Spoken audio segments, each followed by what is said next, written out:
अभी हमने एक आर्किटेक्चर डिसाइड किया है कि सबसे पहली लेयर हमारी कौन सी है, क्लाइंट एप्लीकेशन। व्हाट इज वो क्लाइंट एप्लीकेशन और ड्राइवर क्लास। देखिए ऐसा कहते हैं, client application means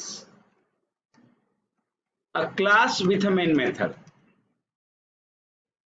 from user provide input and gate results.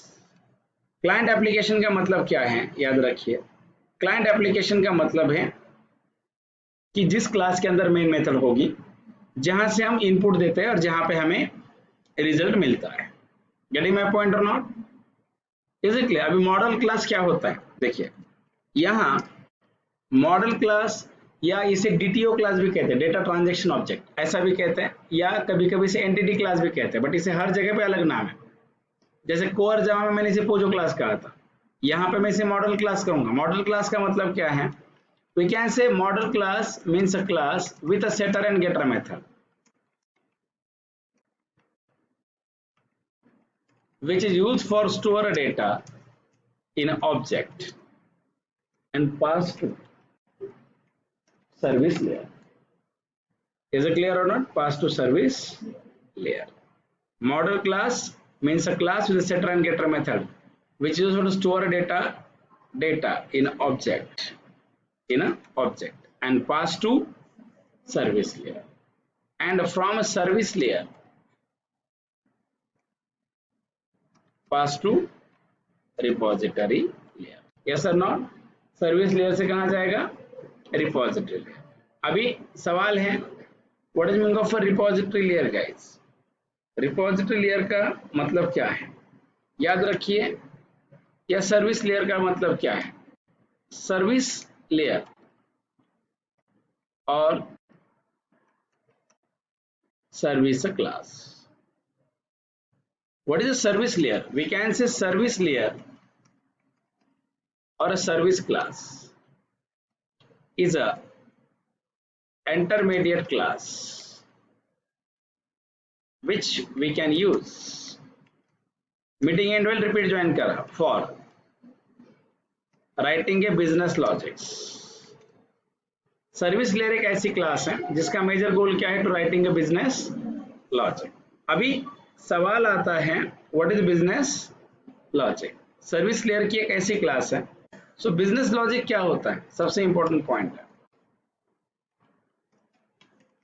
What is the business logic. Business logic का मतलब क्या है, या कि बिजनेस लॉजिक कुछ भी हो सकता है, it is very from application to application. Yes और not. We can say business logic may be anything which is dependent on a requirement of applications. आपकी रिक्वायरमेंट क्या है, उसके हिसाब से क्या बनता है, बिजनेस लॉजिक बनेगा। इज इट क्लियर और नॉट। तो बिजनेस लॉजिक लिखने के लिए हम क्या करते हैं, सर्विस लेयर का यूज करते हैं। जिसका गोल क्या है, याद रखिए, सर्विस क्लास का गोल है to write a business logic. Business logic लिखने के लिए हम क्या करते हैं, सर्विस क्लास का यूज करते हैं। सो सवाल है कि बिजनेस लॉजिक क्या होता है। याद रखिए, बिजनेस लॉजिक कुछ भी हो सकता है, ये डिपेंड करता है कि आपके एप्लीकेशन की रिक्वायरमेंट क्या है उसके ऊपर। Is it clear. जैसे मान लीजिए एग्जांपल, अब मान लीजिए कि मुझे लगता है कि क्वेश्चन रैंडम आने चाहिए। अभी रैंडम क्वेश्चन जनरेट करना ये भी एक बिजनेस लॉजिक हो सकता है। मुझे लगता है कि क्वेश्चन डुप्लीकेट नहीं होना चाहिए, बिजनेस लॉजिक है। व्हाटएवर, कुछ भी हो सकता है, आपका जो भी बिजनेस लॉजिक रहेगा ये हो सकता है। It is depend on your application. Clear, okay, right. उसके बाद देखिए, we have one more is a repository. Repository का मतलब क्या होता है, याद रखिए, रिपोजिटरी का मतलब होता है परमानेंट स्टोरेज। देखिए आपको पता है गिट को हम रिपोजिटरी कहते हैं, इसका मतलब क्या है, गिट रिपोजिटरी बोलते लोग। इसका मतलब क्या है, मतलब जो भी आप डेटा गिट पे अपलोड करते हैं ये आपका परमानेंटली स्टोर होता है। तो रिपोजिटरी का मतलब ये होता है, ऐसा कहते हैं कि repository is a class, repository is a class which is used for write the database queries और database logics। बेसिकली अगर आप जानते हैं तो याद रखिए, रिपोजिटरी एक क्लास है जिसका मेजर गोल है डेटाबेस के लॉजिक लिखना। मतलब मान लो आपके जितने भी डेटाबेस की क्वेरी होते हैं, वो सारे किस कौन से क्लास में आप लिखेंगे, रिपोजिटरी क्लास में लिखेंगे। इसे बहुत बार डाउ क्लास भी बोलते हैं, क्या कहते हैं, डाउ लेयर बोलते हैं। DAO layer data access object layer, मतलब डेटाबेस की क्लास ही होता है। जैसे बताता हूँ, अब ये स्ट्रक्चर डिवाइड किया है, मतलब ये स्टैंडर्डाइज स्ट्रक्चर है। जैसे मान लीजिए अगर आप पूरा कोड एक ही क्लास में लिखेंगे तो भी चलता है, बट क्या होता है ना, जब भी हम प्रोजेक्ट बनाते हैं तो प्रोजेक्ट बनाने से इंपॉर्टेंट चीज ये है कि बाद में जब हमें मॉडिफिकेशन करने होंगे तो हम मॉडिफाई अच्छे से कर सके, इसीलिए हम लेयर्स डिसाइड करते हैं। जैसे मान लीजिए अभी देखिए आप जहां बैठे हैं, it is a 2 BHK flat और नॉट, नहीं अभी ये हॉल है, ये 2 BHK नहीं है, बट पहले ये 2 BHK था। अभी ये 2 BHK ही है, बट इसमें वॉल्स नहीं है, इसीलिए हम इसे क्या नहीं करते हैं, फ्लैट नहीं कहते हैं, मैं इसे कहूंगा हॉल है। अभी देखिए इसका कोई स्टैंडर्ड ही नहीं है, बट मान लो अगर मैं इसी रूम में अगर ऐसे रूम्स कंस्ट्रक्ट कर देता हूँ तो ये क्या बन जाएगा, 2 BHK। तो जैसे मान लीजिए कि एग्जाम्पल है, फिर 2 BHK बनेगा, तो मैं इसमें एक रूम का नाम दूंगा किचन, 2 का नाम दूंगा बेड, 1 को हॉल, किसी को गैलरी कहूंगा, व्हाट इज दिस। अब तो किचन क्या है, बेसिकली किचन रूम ही है, राइट। बेड क्या है, एक रूम ही है, हॉल क्या है, रूम ही है। बट देखिए इसके स्ट्रक्चराइज कैसे किया, किचन मतलब खाने पीने का पूरा मटेरियल उस रूम में रखा जाएगा भाई, एक मैनेजमेंट की लेयर है। गेस्ट आ जाएगा तो हॉल में बैठना चाहिए, किसी को रेस्ट करना है बेडरूम में ही जाना चाहिए, what is it is your standard structure है। मतलब हालांकि सारे के सारे क्या है, रूम्स ही है, बट डिवाइडेशन देखिए, किसी ने मांगा मुझे शक्कर चाहिए तो बराबर किचन में जाएगा आदमी, शक्कर ढूंढने के लिए बेडरूम में नहीं जाता है। गेटिंग माय पॉइंट, मतलब इट इज अ स्ट्रक्चर और नॉट।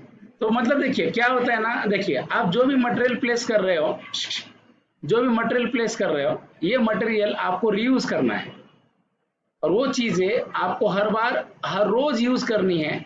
अगर आप हर रोज उस चीज को सर्च करने में 15-15 1-1 घंटा अगर लगाएंगे तो बाकी काम आप कब करेंगे। तो आपको लगता है कि जो भी चीज मैंने आज प्लेस की है कल भी मुझे वो इजीली मिले, या 1 साल के बाद भी अगर मैं सर्च करूं तो मुझे क्या वो इजीली मिले, तो वही तो एप्लीकेशन में है। मतलब हम क्या करेंगे, एक क्लास अलग बनाएंगे, एक क्लास हम अलग बनाएंगे जिसमें सारे डेटाबेस की क्वेरी लिखेंगे,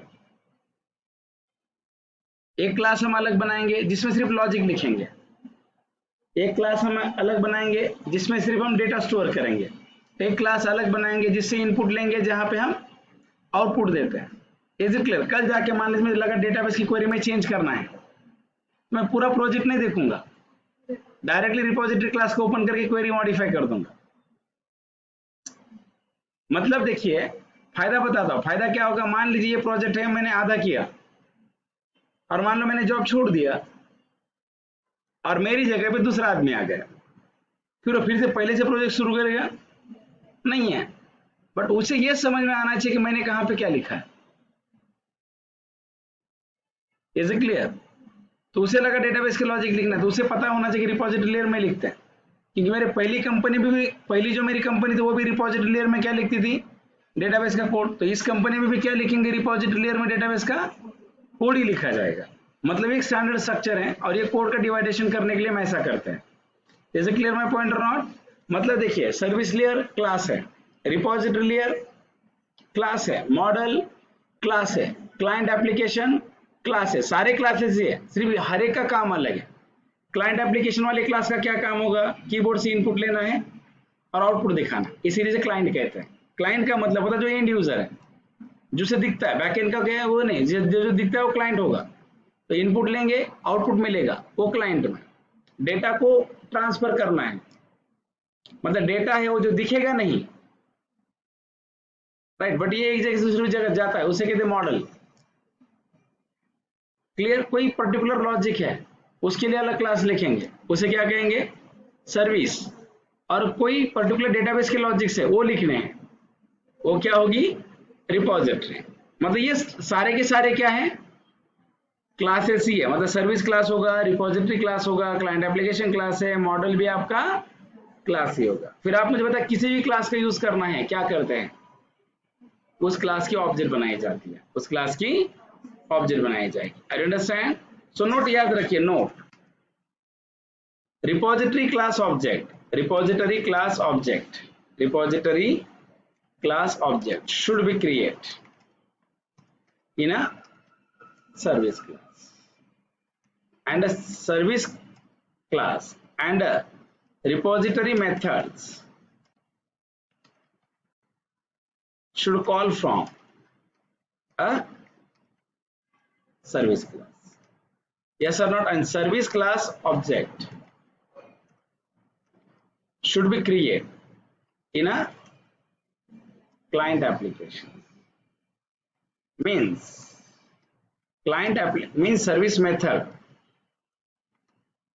calling should be, or service method should call from couldn't client applications, and a model object also create in a client application and pass as a parameter